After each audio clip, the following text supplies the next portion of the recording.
Bonjour à tous, je suis ici aujourd'hui pour une nouvelle vidéo sur les pervers narcissiques. Mais avant toute chose, d'entrer dans le vif du sujet, je voudrais préciser une chose importante.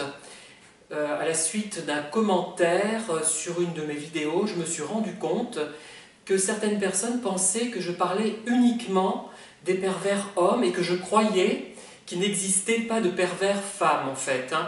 Alors, la langue française est ainsi conçue et cela pose problème en ce moment. D'ailleurs, il y a beaucoup de gens qui voudraient que le féminin soit plus présent dans notre manière de nous exprimer. Mais il se trouve que moi j'ai appris une langue où, quand on dit un pervers narcissique, ça veut dire un et une. Mais là, puisque ça pose effectivement problème, je dirais un pervers narcissique et une perverse narcissique pour éviter toute ambiguïté. Donc, je vais traiter de ce sujet et en abordant la manière dont les pervers compartimentent les relations. Alors, vous êtes en relation avec un pervers narcissique qui connaît d'autres gens. Ces gens qu'il connaît, il les met parfois en évidence pour vous dévaloriser par comparaison ou pour vous valoriser, pour vous survaloriser lorsqu'il se rend compte que vous vous éloignez un peu. Mais ces gens, généralement, vous ne pouvez pas entrer en relation avec eux, puisqu'ils font en sorte que vous ne les rencontriez pas. Ils font en sorte également que vous ne sachiez pas qu'ils les fréquentent.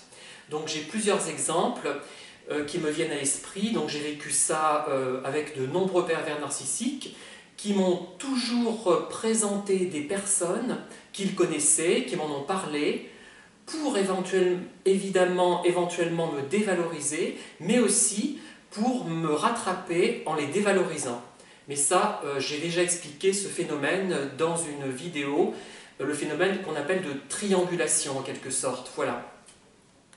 Alors pourquoi le pervers narcissique ne veut pas que ses proies se rencontrent? Eh bien tout simplement, peut-être parce qu'il a peur qu'elles se liguent contre lui, qu'elles se rassemblent et qu'elles se liguent contre lui, et qu'elles puissent communiquer et obtenir des informations qu'il n'a pas intérêt à nous divulguer.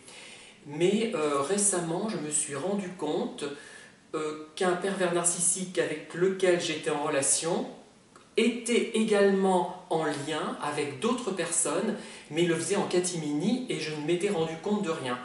Ça ne me gêne absolument pas, j'avais rompu avec cette personne, mais je me suis rendu compte après coup qu'il était en lien avec d'autres personnes que d'ailleurs je connaissais, mais je n'étais pas censé savoir qu'il les côtoyait, qu'il leur envoyait des mails, etc.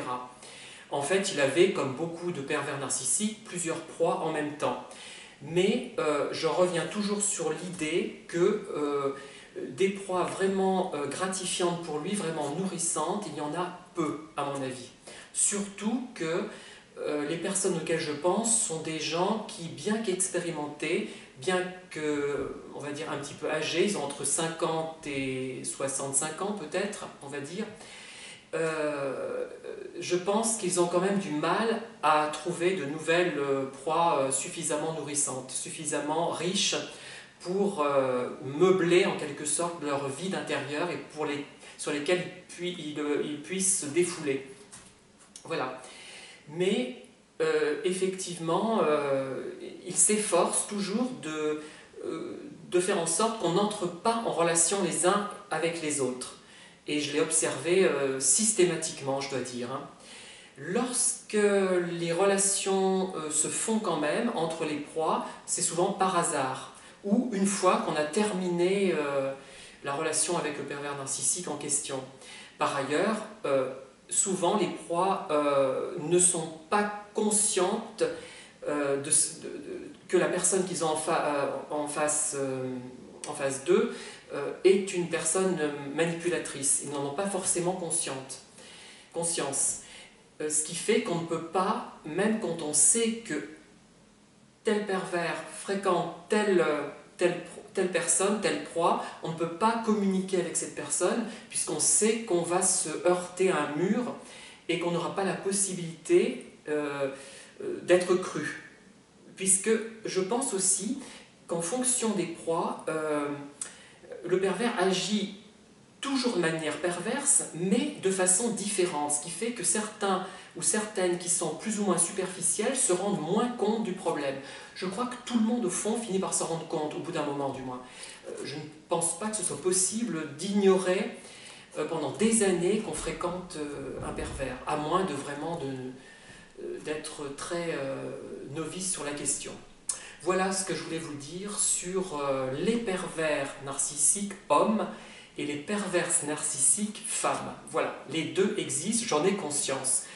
J'ai 52 ans, je ne suis pas né de la dernière pluie, donc j'ai quand même un vécu, et j'ai connu également des situations difficiles avec des femmes. Hein, voilà, il n'y a pas eu que des représentants du sexe masculin.